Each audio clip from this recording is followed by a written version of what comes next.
Thank you for tuning into another episode of Breaking the Silence with Arthur, Nikki, Nicole, where you can unleash your inner voice.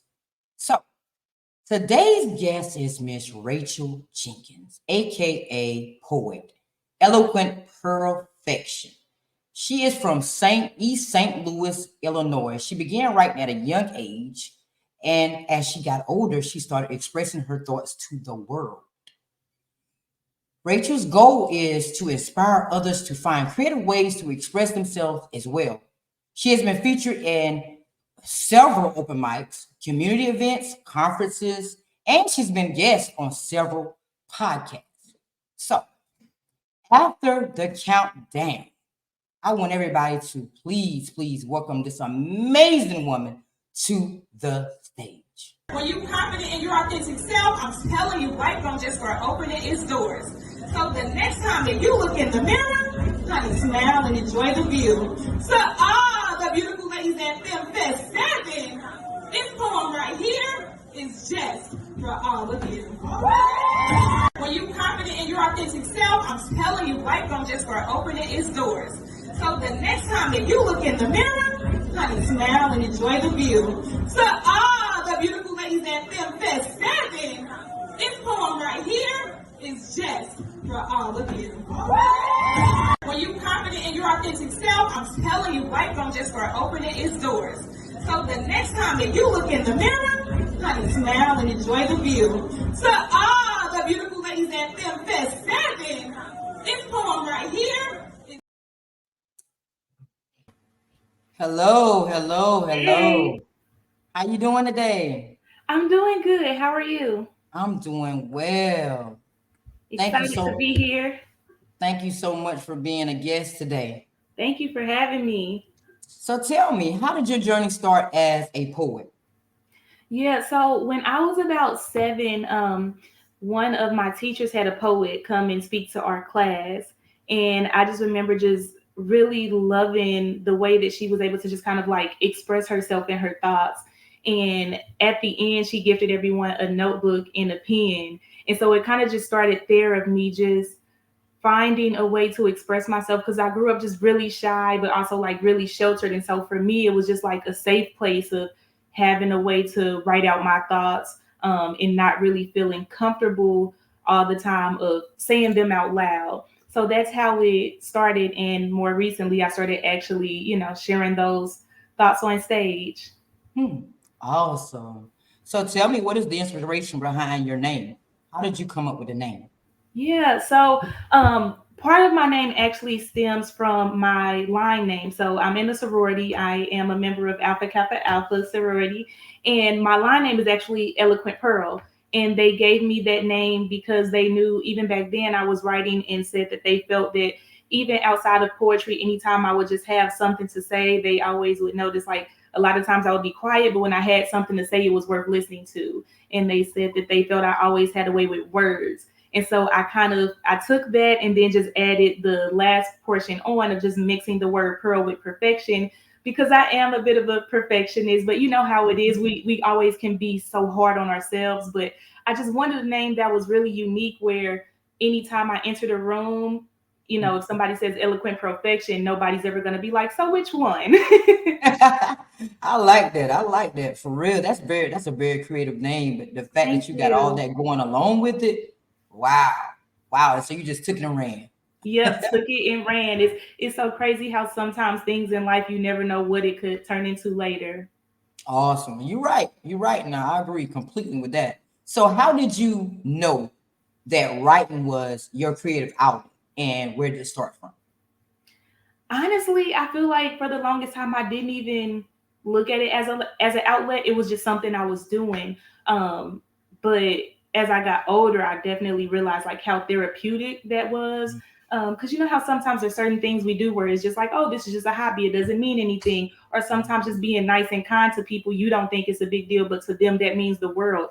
So it was really just something I knew I enjoyed, but it wasn't until I got older I realized just how important it was, and just how it played a role in just me staying sane, of being able to write out, my thoughts. So I would say more recently is when like it finally hit me, and gave me a way to connect with people that I hadn't even thought about. I spent a lot of years when I was younger thinking like, oh, nobody wants to hear about what I have to say. So it's such a good feeling of coming out of my shell in my adult years and having people listen when, growing up, I felt like, oh, nobody cares about this. I'm going to just keep it to myself, have it in a notebook. So to be able to connect with people and then use this talent, what, I formerly saw as just a hobby, as a way to connect with people, has been a really great experience. Man, it sounds like you're telling my story because I used to write. I've been writing pretty much all my life, but it does hit different when you become an adult because now you're writing, like you said, it's therapeutic. You're trying to like get all your feelings out. Yeah. So it means more as an adult than it did as a child to me, right? Yeah.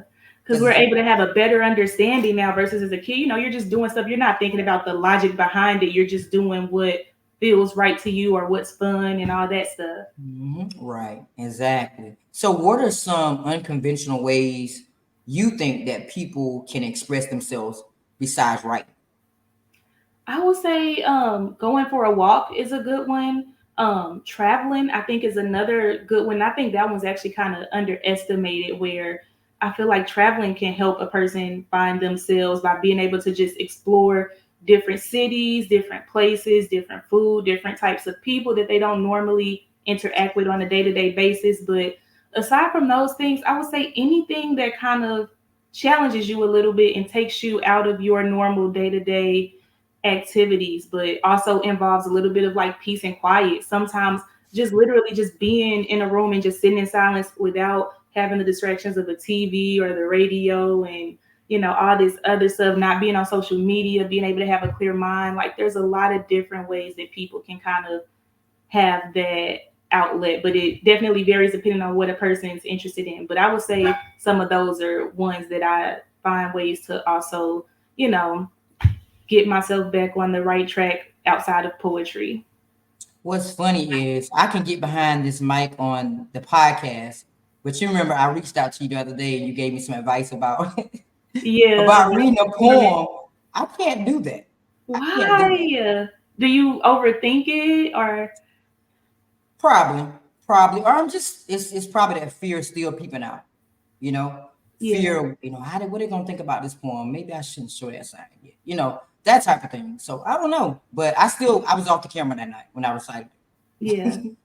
It's So definitely a process. It's so easy to be nervous because it's like you write something and you know what it means to you, but you never know mhm, how someone else might respond to it. But the more you do it, the more you get confident in it, and the less you care about what people think, because you get to a point where you're like, I love this so much. I'm proud of myself, and I'm not worried about how you feel because I know what saying this out loud does for me. And sometimes if it's ever a case where somebody don't like it, you know what, Nikki, they got bad taste. They just got bad I taste. got They the that. problem. It ain't you, it ain't me, it ain't either one of us. They the problem. I heard that. That's some good advice. That's some good advice. So, what is the name of your favorite piece of work, and what is it about? Now, I may want you to recite it. Hmm, my favorite.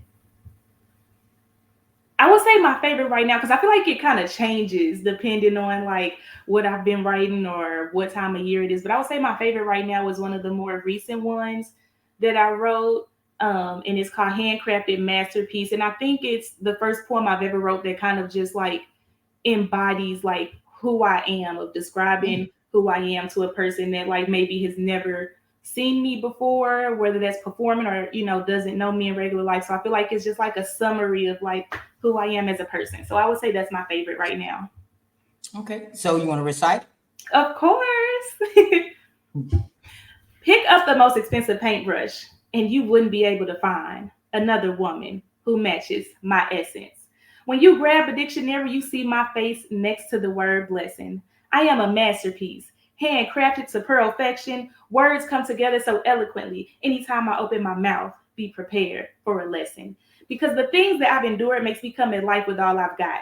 I'm training to keep going until I end up on top. What's for me is for me, and that will never change. You can sneeze your entire life away, and it still won't transfer my blessings in your name.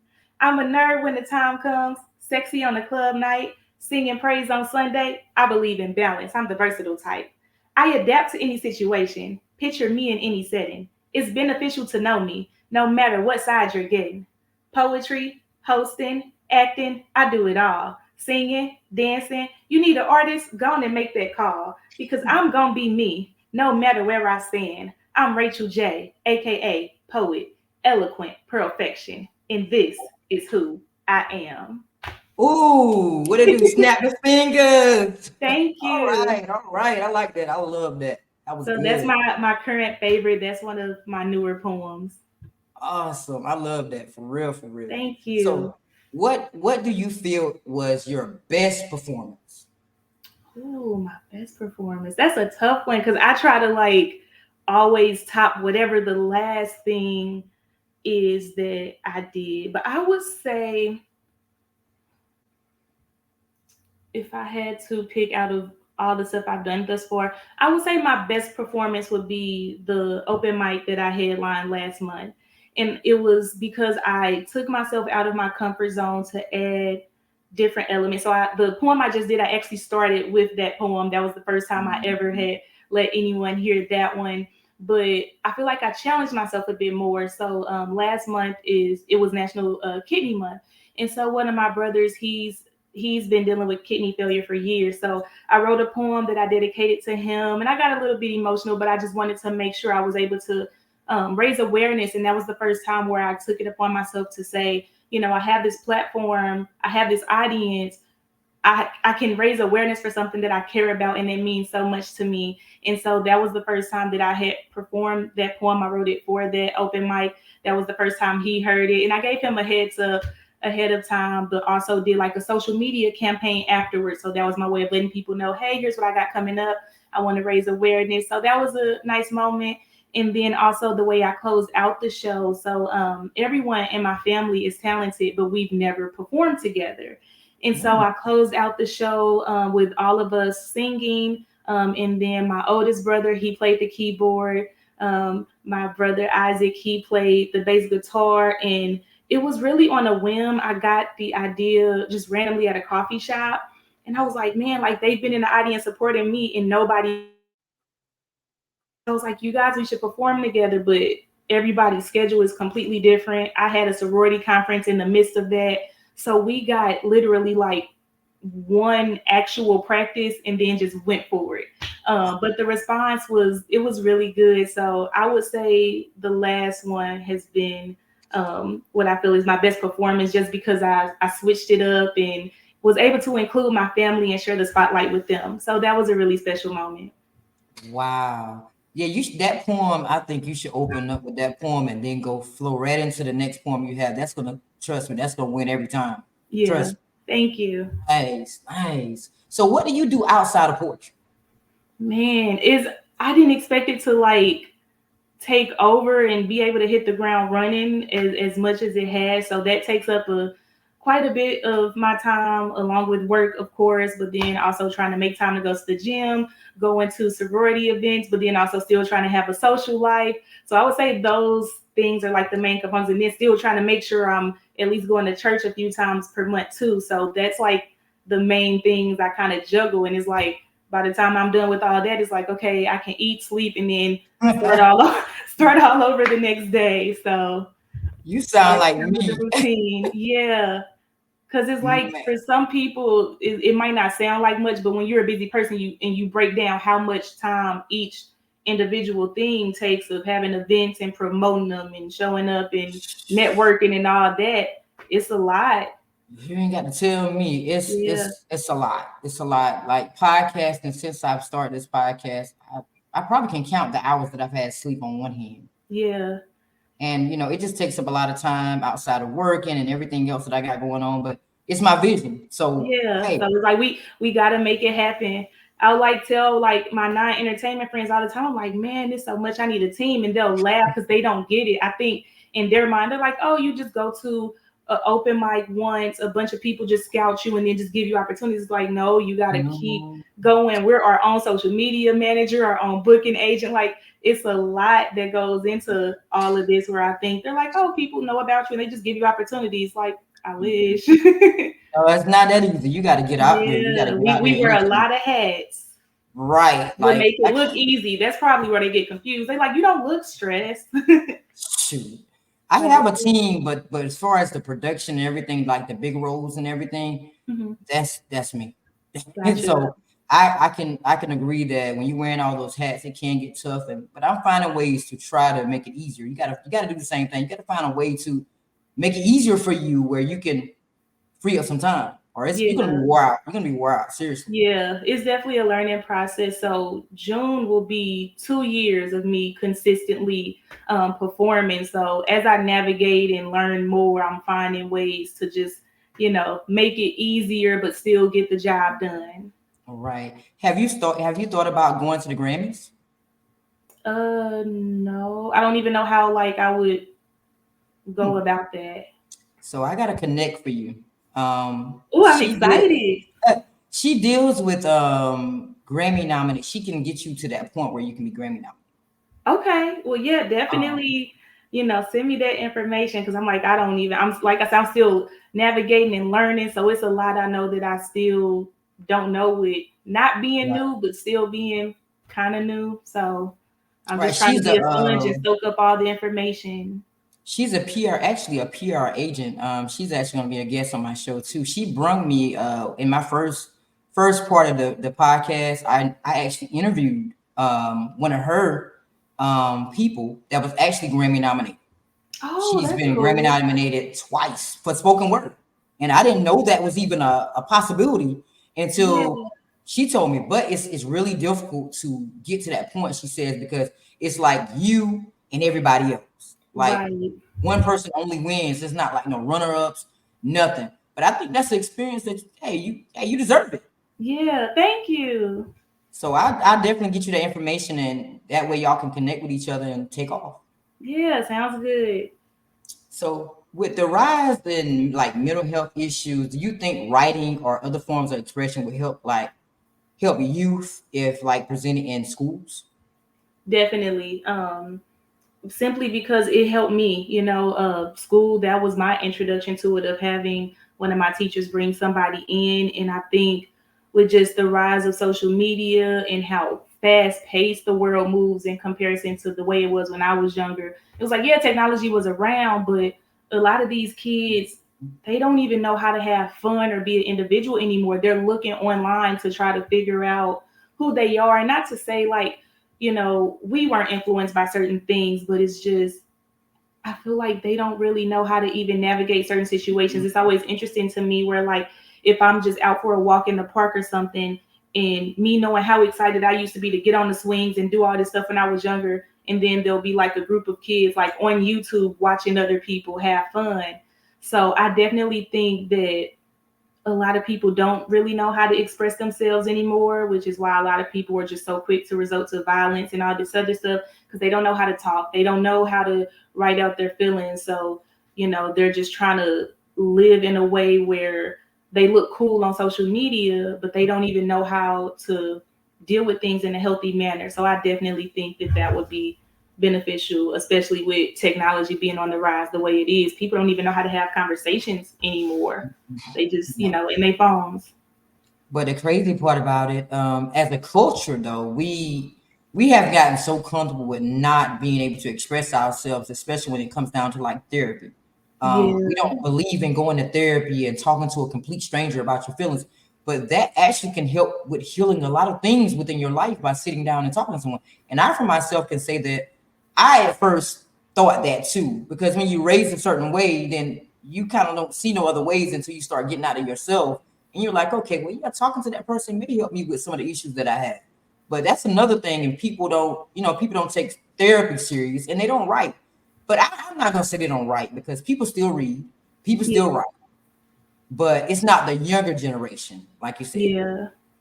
It's And I crazy. think people don't realize how beneficial it is. Like sometimes when my friends are, dealing with stuff, I'll ask them like, "Hey, do you have a journal?" Because I think people don't realize just how helpful it is to be able to write down your thoughts. It really helps you to clear your mind and to be able to think of stuff from a more, clear perspective. When your Mhm. brain is cluttered, you're not gonna make good decisions. You're just going to start acting off impulse because you're not able to think clearly. But if you can get yourself in a peaceful place to be able to just actually like think about what's going on, process it, write it down, is helpful. And also, like you said, going to therapy as well. And, you know, it took me a while to realize like that was something that I needed, because again, with my upbringing, it wasn't something that, you know, we talked about or that seemed important. It was always just like, oh, we believe in God.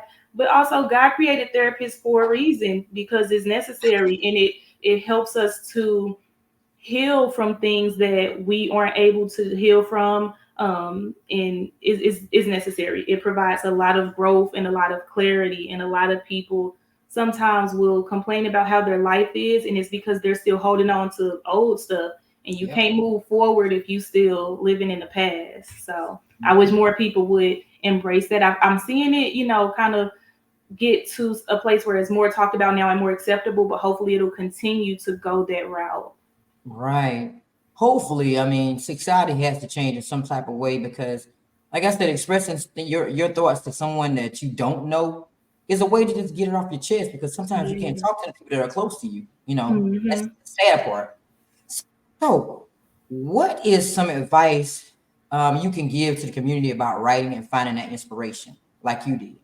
Yeah. I would say the first thing to do is to not have the pressure of trying to make whatever you're writing sound good.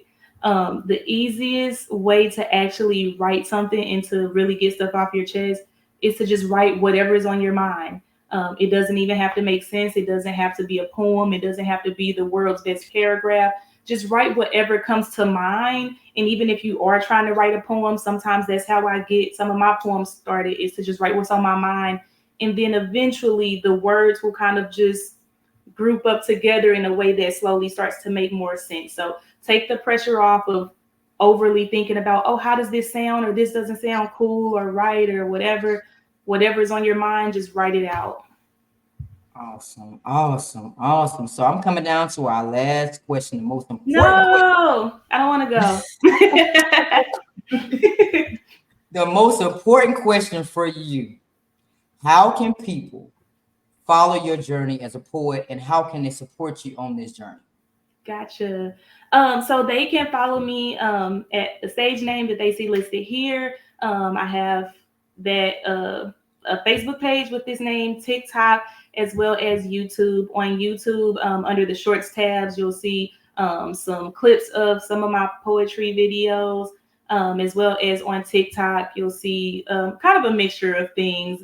For there, I'm just kind of like just putting out content, but I do have some poetry clips on there as well. Facebook is more so where you can kind of see all the events and stuff that I have going on. Of course, they'll see the beautiful flyer for this podcast on today. And, you know, that's how they can keep up with me. But in terms of just like being able to just interact with me just on a regular, if they kind of want to just get to know more about me, aside from me on Instagram at caramel_300, CARAMEL_300. Awesome, awesome. So we gotta support each other. Everybody, please, please, please follow her on her journey to, I'm gonna say, to the Grammys. Yes. On her journey to the Grammys. We claiming it. We claiming it. Claiming it. So then we come back to this podcast and be like, remember, this is just about it. Yeah, we gotta claim it. We gotta speak it into existence. Yes. We got to. Thank you, thank you, thank you, thank you for being a guest and being. Thank you so much for having me. So patient with me on this transition. I hope that you have received some type of exposure out there today, with all the hiccups that I had here lately. So I do apologize for that. You don't have to. It's just a bump in the road, but that means some greater on the way. The fact that you had the week that you had. So just be patient. Some on the way. Well, thank you for the viewers that are tuning in out there. We did have some people to comment. I don't know if you know who Jamal the comedian is. He said we love her. Hey Jamal. She's so dope. And we have, that's one of my friends right there, said that was dope. So he did have some comments up there for you. So thank you everyone out there that did tune in to yet another episode of Breaking the Silence. This is the 40th episode, guys. The 40th. You were the 40th Congratulations episode. To you. That's exciting. Thank you, thank you, thank you. So y'all remember to keep going, even when you hit that bump in the road. Yes. It's not about the bump you hit, but it's about the journey that you take to success. Yep. So please, please, please like, share, subscribe to the Breaking the Silence podcast channel on YouTube. Tune in tonight at 8 p.m. for open mic to hear some amazing talent. Tune in Sunday for intense debates. This week is the debate of the zodiac signs, Aries, Sagittarius, and Pisces. So remember that's gonna be a good one. I'm telling you, my kids have been waiting on this one. They've been waiting on this debate. It's gonna be good. I'm excited. I'm a Sagittarius, so I'm excited. Oh, my daughter's a Sagittarius. Awesome. So remember to reach for the stars even when you cannot see them. It's your time to shine. And y'all gotta support my girl. Y'all gotta follow this journey because I'm telling you, please do. She going to the top. She going to the top. So tonight at 7 p.m. Next on the stage is Jessica Gabrielle. She will be at 7 p.m. She's a singer, a songwriter from South Carolina. So y'all please tune in and give her some support as well on this journey. And like I said, I wish you success. And thank you so much. Thanks to you. I'll see you at the top. See you at the top. Y'all have a wonderful evening. Thanks for tuning in. Wasted too much time. Now I'm here and crying. And I don't think he's coming back. Been around the world and Hey, yo, Sway, you desperate for greatness, bro.